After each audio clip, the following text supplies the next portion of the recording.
आदसा रायजोफोर गासिखौबो खनसे स्राय बराय हरनाय जाबाय गोबावसैमोन भिडिअ लाबोयैया इउटुबावहाय मा बुंनो गोबां बेस्थ बिजि आरो गोबां प्रब्लेमनि थाखाय आं भिडिअ लाबोथ'वाखैमोन रायजोफोर दिनै नोंथांमोननो लागै आं मोनसे कन्टेन्टनि सायावहाय भिडिअखौहाय लाबोबाय नोंथांमोना जुदि इन्ट्रेस्टेडब्ला जोबजासिम नायलांनो हागोन बेनिफ्राय नोंथांमोना टाइटेल्स आरो थाम्बनेलाव जिफोरखौ नुदों बेफोरनि सायावनो बाथ्राया फैगोन ससियेल मिडिया मा बुंनो नङा होमबा सोरहाबा मदिनि मोननाय फैसा दानजादों सोरहाबा मा होनो अरुणोदय स्किम दानजादों सोरहाबा सरकारि न' PMGY मोननाय आधा जादों किन्तु दानजाबाय मानि थाखाय बिटिआर सरकार ओरैबायदि पावारखौ देखायनायखौ पावाराव दोङो होननानै पावार देखायनायखौ जोङो नुनो मोन्दों रायजो राजाफोरा नङा होमबा रायजोफोर गोसोब्लानो दानना होनो हायो नङा होमबा पावाराव दोङो नालाय नाथायब्ला दिनै जोङो साननो थाङोब्ला जाय लिडारफोराहाय मोनसे समाव माहारियारि आफादफोराव थानानै हारिफोरखौ सिबिबोदोंमोन बिथांमोन बायदि लिडारफोरा बोरैहाय बेफोरबायदि पलिटिक्सआव थांनानै बेफोरबायदि खामानिखौ मावनो हाथावगौ बेयो मोनसे प्रश्न फैयो सोंलु फैयो नङा होमबा रायजो राजाफोरनि गेजेरावहाय दा जाय हक पलिटिकेल नालाय सापर्ट मोनाबाथ' दानखागोन बिदिखौनो होनना बुंनांसिगोन जों नङा होमबा UPPL जों थाजोबनांगौ बेबायदि खालामनो नागिरो गोबां समावहाय नाथायब्ला गासैबो बर'फोरानो जि UPPL जों थाजोबगोन बे नङा गोबाङा गोबां पार्टियाव थानायनि मोन्थायबो दङ गावनि गोसो बायदि पार्टियाव थागोन नाथाय बिदि होननानैनो जि किसुमान सरखारनिफ्राय मोननाय स्किमफोर बायदिसिनाफोरखौ दाननानै होगोन बेबोथ' गोबां गोरोन्थि बेनिफ्राय दाखालि बावैसो समनिफ्राय सिगां नैबेखौ बुंनो इच्छा खालामदों दाखालि बावैसो भाइरेल जाबोबाय थानाय जि उन्दै उन्दै लाइमोनफोरखौहाय पलिटिक्सआव सोनानै मा खालामनो नागिरदों बिनि माखासे माबाफोरखौ बुंबोनायफोरखौ जोङो नुनो मोन्दोंमोन बेनिफ्राय मैयायै मोनसे फटक नुदों आङो फेसबुकआवबो नुदों आरो इउटुबावबो सोरबा इउटुबारफोराहाय होदों जे उन्दै LP स्कुलाव फरायनाय गथ'फोरनि सिगाङाव मोनसे पलिटिकेल पार्टिनि बेनारखौ लानानै फटक थिखांनानै ससियेल मिडियायाव हगारनाय बेथ' नुनायावबो आरो मोजां मोनसे खामानि जायाखै होननानै जोङो सानो दा UPPL सरकाराहाय UPPL पार्टियाहाय गुबुन मोनसे पार्टिखौ सोंखारिबाय थायो दा बिनिफ्राय UPPL सरकारा दायो उन्दै गथ'फोरनि सिगाङाव बे फ्लेगखौ लानानै फटक थिखांनाय दा बे गथ'फोरनि ब्रेन्डआवहाय गथ'फोरनि माइन्डआवहाय बे पलिटिकेल मोनसे बेनारखौ लानानै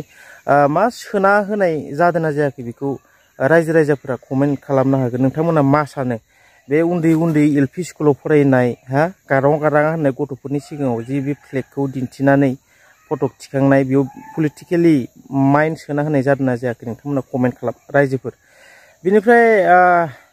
जोंहा अमर सिंह ब्रह्म बिथाङा माखासे बिबुंथिफोर होदों माखासे दिफेन बर'नि सायाव खेंफोरथिफोर होदों बेखौबो नोंथांमोना नायलांनो हागोन साननैसो सिगां जोंहा दिफेन बर' साराहाय माखासे बाथ्राफोर बुंदोंमोन जे एकर्डनि सायाव माखासे सुबुंफोरा किसुमान बाथ्राफोरजों प्रपागान्डा खालामनाय बे बाथ्राफोरखौ बुंदोंमोन बिनि सायावनो अमर सिंह ब्रह्म बिथाङा माखासे खेंफोरथिफोर होदों बेखौ नोंथांमोना नायनो हागोन बिनिफ्राय जोबनायाव माखासे बाथ्राफोर दंबावो बेखौ बुंसिगोन सायाव खेंफोरथि होनांगौ दं साननानै दिनै बे मेलखौ आङो लेंनाय जादों नोंथांमोनखौ जे साननैसो आगोल जोंनि दुलाराय बर' फरायसा आफाद सेन्ट्रेल एबसुनि आफादगिरि प्रेसिडेन्ट दिपेन बर' बिथाङा जाखिनि बाथ्रा बुंदों बेखौ आङो पर्टेल निउस मिडियाफ्राव नुनो मोन्दों नुनानै जोबोद दुखु मोन्दों लाजिदोंबो बिसेसकै माने जाथिनि सासे व्यक्ति सोद्रोमा होननानै लाजिनाय आरो दुखु मोननाय आंनाव सिखारदों आरो बिथां बुंनायनि सायाव फंनैसो क्लियारिफिकेसन होथारनांगौ दं होननानै आङो सानदों जाहाथे रायजोआ जाहाथे क्लियार बुजियो दिनै बिथाङा साननैसो आगोलाव बुंदों जे माखासे मानसिफ्रा समाजाव BTC एकर्ड आरो BTR एकर्डनि दफाफोरनि सायाव प्रपागान्डा खालामदों होननानै बिथाङा बुंदों दा बिथांनि बे प्रपागान्डा खालामदों होननाय बाथ्राखौ बिथाङा सोर प्रपागान्डा खालामदों बेखौ स्पष्ट बुङाखै दिपेन बर' बिथाङा माखौ प्रपागान्डा खालामनाय नुदों दा नोंथाङानो निजे प्रपागान्डा खालामगासिनो दं जोङो बेखौ कम्पारेटिभ स्टाडि दिनै आङो बुंनो लुबैबावगोन BTCआ 6 शेड्यूलनि आन्दाराव 2003 आव BLT आसाम गभर्नमेन्ट सेन्ट्रेल गभर्नमेन्टनि गेजेराव जा सुक्ति जादोंमोन बे सुक्तियाव गोबां बर'फोरनि रैखा खबर बर'फोरनि रैखानि खबर हिसाबै जोंहा माखासे पावार दंमोन फांसन दंमोन पावार एन्ड फांसन दंमोन जेरै हमना लादो जे BTC हा लेजिस्लेटिभ पावार दङ The council shall have legislative powers in respect to subject transferred to it as connected in Annex 3 जे 40टा जे साबजेक्ट जोंनो होदोंमोन बेनि सायाव आयेन बानायनो हानाय गोहो दंमोन जाय गोहोआ अलमोस्ट आसाम स्टेट एसेम्ब्लियाव जेरै आयेन दानो हायो डेभेलपमेन्टेल आयेनफोरखौ दा बेबायदि दानो हानाय गोहो दंमोन नोंथांमोननि बे BTR एकर्डआव बहा दङ हा BTR एकर्डआव बेबायदि जेबो गैया दा अब्ला BTC आव बे एसे आरो मोनसे पावार मोननायखौ बे BTR एकर्डआ स्क्रेप खालामदोंना खालामाखै डाइल्युट खालामदोंना खालामाखै दिपेन बर' बिथाङा बेखौ मोजाङै नायदोंना आरो दंबावो 5.2 आव BTC आव दंमोन दा executive council there shall be an executive council comprising not more than 12 बेवहाय दंमोन चिफ आरो डेपुटि चिफखौ केबिनेट मिनिस्टार रेंक स्टेटास बेवहाय होदों 5.2 BTC आव दानि बे BTR एकर्डआव खुनु EM CM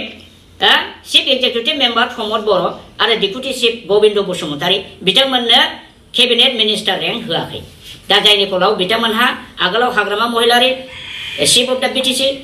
खाम्फा बरगयारि डेपुटि चिफ बिथांमोनहा जेरै स्टेटास मोननानै मान मर्यादा मोनदोंमोन दिनै प्रमद बर' आरो गोविन्द मोनहा बे स्टेटासखौ मोननो हायाखै अब्ला BTC एकर्डखौ BTR एकर्डआ स्क्रेप खालामदोंना खालामाखै दिपेन बर' हाउ इउ केन से बेखौ बुंब्ला नोंथांमोनहा प्रपागान्डा होनाय सानो नङा होमबा सैथो खोथाखौ बुङोबा नोंथांमोनहा प्रपागान्डा होनाय सानो माखौ प्रपागान्डा होनखो बेनिफ्राय बुंबावदो आदार EMs BTC आव दङ आदार EMs executive members equivalent to minister of state for the protocol purposes दस्रा दस्रि EMफ्रा चिफ आरो डेपुटि चिफनि बादै BTC आव होदोंमोन स्टेट मिनिस्टार रेंक रायजो दप्तरनि मन्थ्रिनि स्टेटास होदोंमोन बेसेबां मान मर्यादामोन जायनि फलाव पुलिस मिलिटारि गासिबो commissioner secretary chief secretary BTC नि चिफ डेपुटि चिफखौ सार होनो बाध्य जायोमोन रेसपेक्ट होनो बाध्य जायोमोन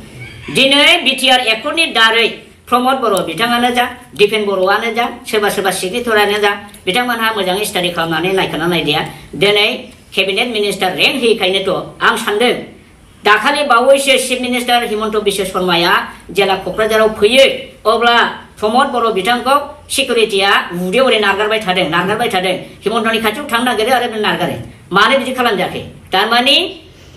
चिफ एक्जिकिउटिभ मेम्बार बिथां प्रमद बर'आ केबिनेट मिनिस्टार रेंकनि नंला हि इज नट दा रेसपेक्टेबल पार्सन नंखायनो बिथांखौ सासे सिकिउरिटियानो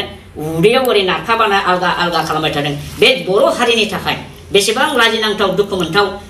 प्रेस्टिजआव नांथावथाव जादों नोंथांमोनहा नांदोंना नाङाखै जोंहा नांदों जोंबो सासे बर'खौ बेबायदि अपमान खालामोबा जोङो दुखु मोनो खिन्थु दिनै सासे सिकिउरिटिया चिफ मिनिस्टारनि सिकिउरिटिया दिनै बिदि मानो नारखेखो बे नारखे जानायनि अबस्थाखौ लाबोदों नैबे BTR सुक्तिया बे BTR सुक्तियाव बे चिफ एक्जिकिउटिभ मेम्बार प्रमद बिथांखौ केबिनेट रेंक होआखै नंखायनो पुलिसा सानदों इउ आर नट दा केबिनेट रेंक मिनिस्टार स' इउ हेभ न' अथरिटि टु एटाच विथ दा चिफ मिनिस्टार बे कनसेप्टआव हयथ' जादों जानो हागौ आरो बेनि थाखाय दाया बे BTR एकर्डनि सिगनेटरिफ्रानो होननानै आं सानो गोरोन्थि जानो हागौ खिन्थु आंनि साननायाव बे दिनै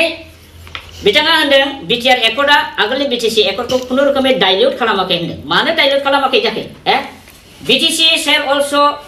be competent to make appointments for the post of its control in accordance with the rules appointment followed by the government of Assam ओमफ्राय except the APSC nominated post SCS परिखाफोरनि बादै थार्ड ग्रेड फोर्थ ग्रेडनि एपइन्टमेन्ट होनाय पावारा BTC एकर्डआव रोखा दं नोंथांमोननि बे BTR आव मा दं बे दं नामा is there any clause in BTR accord for the appointment system for making CSB Central Selection Board or Central Recruitment Board any recruitment board दानायनि बेवहाय माबा होनाय दं नामा गैया होमबा बे BTC आव आगोलाव दंमोन जायनि फलाव हाग्रामा महिलारिया एकर्डआव दंखायो गाय as per the accord implementation बिथाङा सेन्ट्रेल सेलेक्शन बोर्ड CSB दानानै थार्ड ग्रेड फोर्थ ग्रेडखौ बरियायै BTC नि केन्डिडेटफोरनो होदोंमोन नन BTC नि मानसिफ्रा बेवहाय एप्लाइखौनो खालामनो हायाखैमोन अब्ला नोंथांमोननि बे BTR आ बे पावारखौ मानो दानखै बे स्क्रेप खालामनाय जायाखै नामा दिपेन बर' नोंथां साननानै नायसाय बेनि उनाव BTR एकर्ड जानायनि उनाव गोबां गभर्नमेन्ट लेटारनि दारै भेकेन्सिफोरखौ लानानै थांनानै गुवाहाटीनिफ्राय एपइन्टमेन्ट हरजोब्बाय ना होबथानो हाखो ना माखै जुदि बिटिसिआ थार्द ग्रेड फोर्थ ग्रेडखौ एपइन्टमेन्ट होनो हानाय केपासिटिया नोंथांमोननि बे बिटिआर एक्टआव दंमोनबा बिसोरथ' निश्चय हानाय नङामोन दा बेनि लेटारफोरखौबो नोंथांमोनहा नुवाखै नामा जोंनाव दङ रोखा रोखा गासिबो नै गासिबो गभर्नमेन्ट लेटारजों बेहाय नायबानो नुनो मोनो जे बबे लेटारजों बिटिसिनि थार्द ग्रेड फोर्थ ग्रेडनि भेकेन्सिखौ लानानै थांनानै बिथांमोनहा सेन्ट्रेलि एपइन्टमेन्ट हरगासिनो दं नों होबथानो हासै हाग्रामा महिलारिनि दिनावथ' बिदि जायाखैमोन दिनै एबसुआ जुदि सोरबा पलिटिकेल पार्टिनि इउपिपिएलनि जुदि नोंथांमोनहा एजेन्ट बादि खामानि निश्चय मावामोनब्ला दिनै गोबां बर' स्टुडेन्टसफ्रा नोंथांमोनजों थागौमोन दिनै नोंथांमोननि एक्टिभिटिसखौ टटेलि पलिटिकेल मोनसे एजेन्टनि बादि सेंग्रा सिख्लाफ्रा नुगासिनो दं रायजो राजाफ्रा नुगासिनो दं नंखायनोथ' नोंसोरखौ दिनै इउनिभार्सिटि माने स्टुडेन्टस इउनियननि कन्टेस्ट कलेजनि स्टुडेन्टस इउनियननि इलेक्सन कन्टेस्टफ्राव दिनै गासिबो एबसुनिया जेनजोबो माथो मिनिङा मा जाखो दिपेन बर' बे नोंथांमोननि माखौ फोरमायदों एबसुनि बोलोखौ फोरमायनाय जाखो ना एबसुआ रानज्रिं खुज्रिं जालांनाय जोबलांनायखौ फोरमान जाखो बेजोंनो नोंथाङा गेरेमसा हारि आसा खालामदों दिनै नोंथाङा होनबाय बे बिटिआर एक्टआव 3.2 आव जेनाखि होदों जे इनक्लुजनखौ आं बुंला इनक्लुजनाव जेबो खोथा गैया मा गहपुरसिमल' सदियासिम थांनायाव जोंहा माबा गैया एन्टियार सनितपुर आरो बिश्वनाथ डिस्ट्रिक्टखौ बिटिसिजों सरजाबनांगौ हायोब्ला मा 41थाथ' बिराद खम जादों बेहाय जोंहा जे बुंनांगौ जेबो गैया जों वेलकाम खालामगोन जों थेंक्स होयो नोंथांमोनहा 40टा 41थाबाबो लाबोदों खिन्थु नोंथाङा जेरै बुंदों जे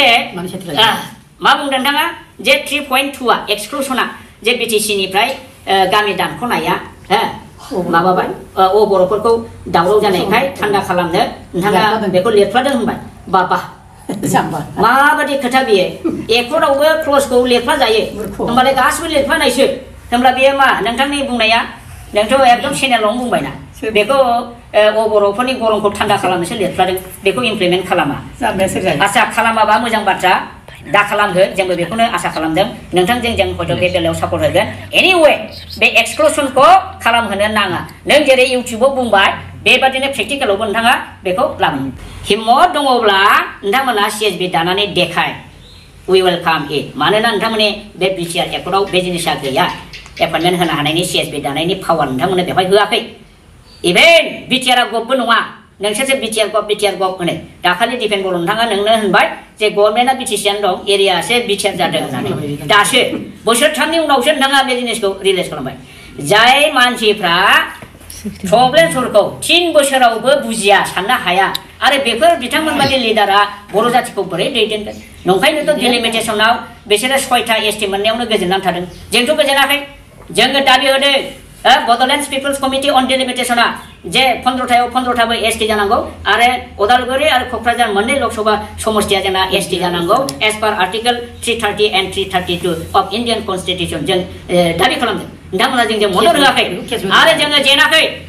फाइनाल ड्राफ्टआव ओंखाराखैबाबो जोङो दा हाइकर्ट आरो सुप्रिम कर्ट मोननैबो कर्टआव जोङो दिनै बे डिलिमिटेसन प्रसेसनि एगेन्स्टै केस होनानै दं सुप्रिम कर्ट आरो हाइकर्ट आरो जों देरहागोन कन्स्टिटिउसनखौ भायलेट खालामनानै बे थांनाय बादि डिलिमिटेसना जादों आरो बे डिलिमिटेसनाव नोंथांमोनहा गभर्नमेन्टजों बुजाबुजि खालामनानै बे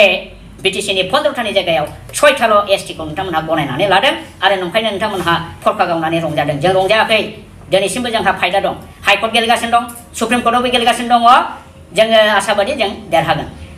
दा नंखायनो दिपेन बर' बिथांखौ साननैसो आगोल बिथाङा जा जानला मोनला खोथा बुंदों प्रपागान्डा होनाय डाइलुट जायाखै बिटिसिनि न' बिटिआरनि न' एके होनदों गासिबो मिथ्या खोथा फुरा बिटिसिनिया स्क्रेप जाबाय आरो बिटिसिआव 6 सिडुल होननाय जिनिस गैला 6 सिडुला स्क्रेप जानायखायनो गैया जानायखायनो दिनै नोंसिनि 41टा गामि सोनायाव असमियाफ्रा हेडाक जायाखै बर'आ हेडाक जायाखै थारमाने बिटिसिआव 6 सिडुलानो गैखालाबा बे बिटिसिआव थानाय आसामाव थानाय एखे मिनिङा बेसे जादों दा बेखिनिखौनो बिथांनो आङो क्लियारेसन हिसाबै होफिनबाय आङो मिजिंथियो जोंनि बर' रायजो राजा इन्टेलेक्सुवेल आरो जेसेबां स्टुडेन्टस दङ गासिबो बिथांमोना खोथाफोरखौ साननानै नाय आरो साननानै आरो हायोबा बिटिसि एकर्ड आरो बिटिआर एकर्ड मोननैखौबो कम्पेयार खालामनानै नाय आं जा बुंदों बे गोरोन्थि नामा मोनसे डेन्जारास खोथाया दिपेन बर' बिथांनाव आं जोबनायाव बे खोथाखौ सोंफिनसै आं मोजाङै नायदोंना दिपेन बर' जे increase in constituencies of BTC up to maximum 60 seats after alteration in the area without adversely affecting the existing percentage of the reservation of tribals बे मिनिंखौ नोंथाङा मोजां क्लियारेसन हो नोंथाङा जुदि बुजियोबा जे बेवहाय 46 निफ्राय 60 लांगोन 60 जानायनि उनावहाय बे सीटआ without adversely affecting the present reservation system of tribal दा ट्राइबेलनि रिजार्भेसन सिस्टेमा बेसेबां डिपेन्ड करो नोंथां साख्रि बाख्रि बायदिसिनायाव माथो 10%ल' दानि कलेज इउनिभारसिटिनि एडमिसनावबो 10%ल' मोनगासिनो दं बिएड कलेजनि एडमिसनावबो 10%ल' मोनगासिनो दं दा होमब्ला नोंथांमोनहा जे 46 निफ्राय 60 खालामबाय बिनि उनाव एसटी रिजार्भेसन सिस्टेम मथे जोङो 10% कोटा एसटी मोनबाय होमबा 60थायाव 10% बा खयथा जाखो 6था होमबा 60था समष्टियाव 6 जनल' ट्राइबेल बर' जानोसै 54थाया जेनेरेल जानोसै 16टा डिपार्टमेन्टनि सिङाव 16टा डिपार्टमेन्टखौथ' नोंथाङा मालाबा माने हराखैबो होनना बुंदों मानो हराखै जाखो बे अर्डारा मा जाखो बे अर्डारा जोंनि आखायाव दं मेरला अर्डार जोंनाव दं अफिसियेल अर्डार जाय इनफरमेसनखौ नोंथांमोना मोनाखै खिन्थु जों बेखौ मोनबाय कालेक्सन खालामनानै जे थांनाय 4 जुन 2021 आव BTC नि प्रिन्सिपाल सेक्रेटारिया नैबे लेटार मथे हरदों आं अर्डारखौ फरायला बे 16टा डिपार्टमेन्टआव agriculture sericulture education fisheries panchayat and rural development health and family ओरै फैदो flood control weight and measure urban development land and revenue बिराद important food and civil supply बिराद इम्पर्टेन्ट 16टा relief and rehabilitation any other responsibilities may be entrusted by the BTC आरो बिनि उनाव मा sentence होबावदों द deputy commissioner will be the responsible for oversight and supervision for district and sub-divisional level of officials regarding implementation of various schemes by the Government of India, Government of Assam and BTC authority. गासिबो government स्किमनि BTC नि स्टेटनि सेन्ट्रेलनि डेभेलपमेन्टेल स्किमफोरनि सायाव डिसिआ सुपारभाइजिं खालामजोबबाय गेरेमसा हारि दानायनि मोनसेबो theory बा आदर्श बा नीति बा पलिसियाव बे गोलैया जुदि गेरेमसा हारि दानो लुबैनाय दैदेनगिरिब्ला रावनिबो पलिटिकेल हान्जानि बिथांमोनहा जुदि खोमाजों खेबजानाय बादि जायाखैब्ला आंनि मथेबा डिलिमिटेसनाव बिथांमोनहा बारसोमनांगौमोन दिनै गरखाफोरखौ प्रोटेक्टेड क्लास बानायदों बेखौबो प्रोटेक्शन होनांगौमोन दिनै कास्ट सार्टिफिकेटखौ अनलाइन होनानै बर' ट्राइबेल जेनेरेलफ्रा डिप्रेड जागासिनो दं जाम्बा जाम्बिनि फिसाफ्रा कास्ट सार्टिफिकेट मोनैनि कलेज इउनिभारसिटि एडमिशन बन्द जानो थांगासिनो दं नाथाय हारसाफ्रासो 2 नाम्बारि खालामनानै कास्ट सार्टिफिकेटखौ लानाय जोङो खोनागासिनो दं दा बे कास्ट सार्टिफिकेट इस्यु खालामनाय सिस्टेमा अनलाइन जानो नाङा बे आगोलनि बादि अफलाइनानो जाफिननांगौ बे जिनिसखौ नोजोर होनांगौ बिथांमोनहा जुदि गेरेमसा हारि दानाय सिमां उपेन्द्रनाथ ब्रह्म बादि बिथांमोनहा जुदि जातिखौ दानो सानोब्ला दिनै बेफोर दानि बे बर्तमान एबसुनि दैदेननायाव जों बिदि मोनसे जातिनि ड्रास्टिक बा जेनुइन इस्युफोरनि सायाव फाइट खालामनायखौ जों नुवाखै माने फोथायनाय होननाय जिनिसा बहुद खमायलांबाय दुखुनांथाव दा बेखौ आं दहाय होनखाबाय जे दानि इउनिभारसिटि कलेजफोरनि कन्टेस्टआव इलेक्सनाव स्टुडेन्टस इउनियनाव एबसुआ मानो जेनजोबो जेरावबो दिस इज द प्रुफ that एबसु popularity is now going to be diminished and going to be zero.